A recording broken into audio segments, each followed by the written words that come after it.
देना सही है। महापुरुष कहते हैं अगर कोई पिता सामर्थ्यवान है, किसी के पास रुपया पैसा है और वो अपनी इच्छा से अपनी बेटी को देना चाहे तो जरूर देना चाहिए, वो पाप नहीं है। हर बेटी का उतना ही अधिकार अपने माँ बाप की संपत्ति पर है जितना कि उस बेटे का है। प्यारे,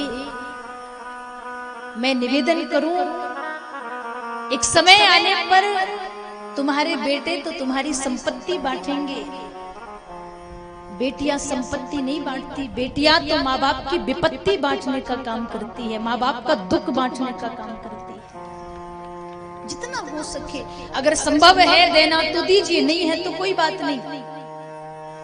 दहेज देना गलत नहीं है, किसी गरीब पिता से जबरदस्ती करके दहेज लेना ये बहुत बड़ा अपराध है।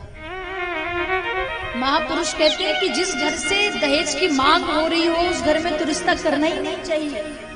जो अपनी बेटी का दान कर रहा है वो व्यक्ति किसी राजा से कम नहीं है, और अपने घर में बहू ले जाने के बाद भी अगर उसे कुछ चाहिए और वो हाथ फैला रहा है तो सामने वाला भिखारी से कम नहीं है। राजा और भिखारी की बराबरी नहीं हो सकती, और जहां बराबरी नहीं वहां संबंध क्या टिकेंगे।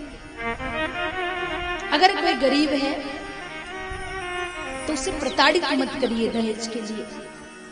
अगर कोई बहू अपने साथ दहेज लेकर के नहीं आई है तो यहाँ जितनी माताएं बैठी, निवेदन करूं, कई बार हमारी माताएं बात बात पर टोक देती, तेरे बाप ने क्या दिया है, क्या लेकर आई अपने बाप के घर से।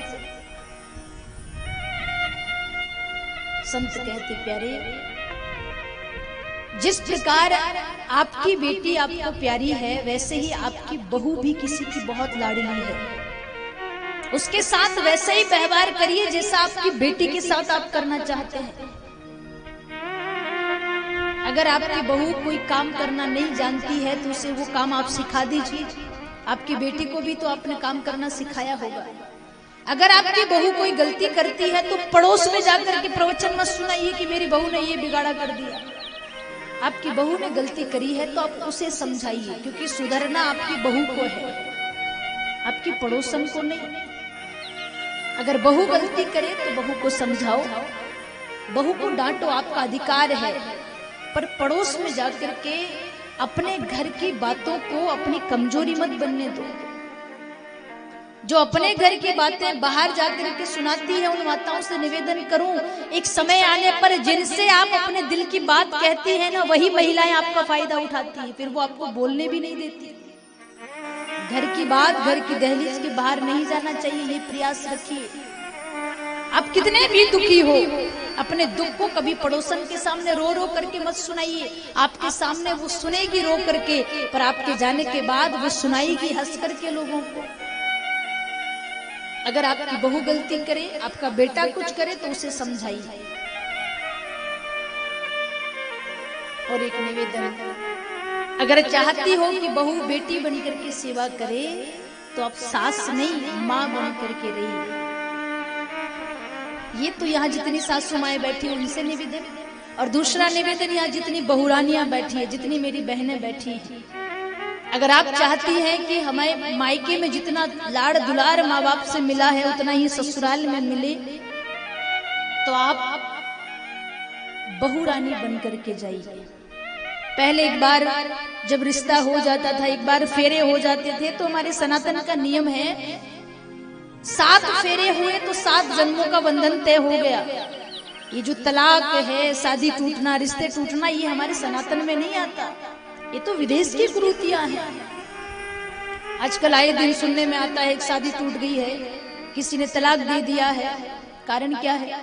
पहले खूब रिश्ते टिकते थे। अगर एक गरीब व्यक्ति के घर में भी ब्याह हो जाता था तो भले वो मजदूरी करके अपना पेट पालती थी पर रिश्ते को निभाती थी। आजकल बहुत कम ऐसा होता है। कारण पहले जब ब्याह होता था तो बहू जब घर में आती थी बहुरानी बनकर आती थी, फिर खूब सेवा करती थी सास ससुर की, और जब सास ससुर वृद्ध हो जाते थे, बूढ़े हो जाते थे, तो फिर वो उस घर की महारानी बन जाती थी। आजकल बहुरानी आती तो है पर बहुरानी बनकर नहीं, सीधे महारानी बनकर के आती है। महारानी बनकर के आएगी तो सासू माँ यूं सहज में इस्तीफा देगी नहीं, और घर में रोज क्लेश होगा, रोज लड़ाई होगी। तो जितनी बहनें बैठी है, निवेदन करूं, पढ़ाई लिखाई कि कई माताएं कई बहनें बहाना बनाती, हम तो पढ़े लिखे, हमें काम करना नहीं आता, हम बड़े घर की बेटियां हैं, हमें काम करना नहीं आता। आपका पिता कितना भी धनवान क्यों ना हो, राजा जनक से ज्यादा धनवान तो कभी नहीं हो सकता, फिर भी जानकी मैया अपने रसोई के सारे काम स्वयं किया करती थी। और रामचरितमानस यही तो सिखाता है कि महिला का कर्तव्य क्या है। भले आप कितने बड़े बाप की बेटी हैं, पर एक नारी गृह लक्ष्मी तब कहलाती है जब वो घर गृहस्थी को संभाले।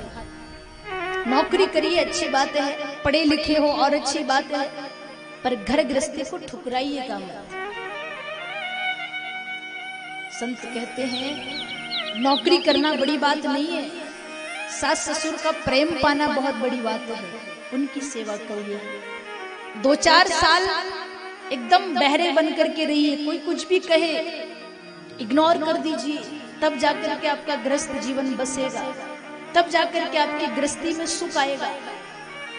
शादी के 2-4 साल सबको सहन करिए, यकीन मानिए 2-4 साल सहन करके देखो, उसके बाद भले कितना बोलना, कोई आपकी बातों का बुरा नहीं मानेगा।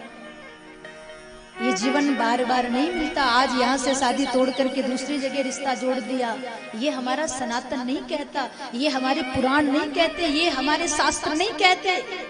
हमारा सनातन कहता है एक बार जब पानी ग्रहण हो जाए तो वहां जिंदगी भर का रिश्ता जुड़ जाए। व्यतीत करिए। आज महाराज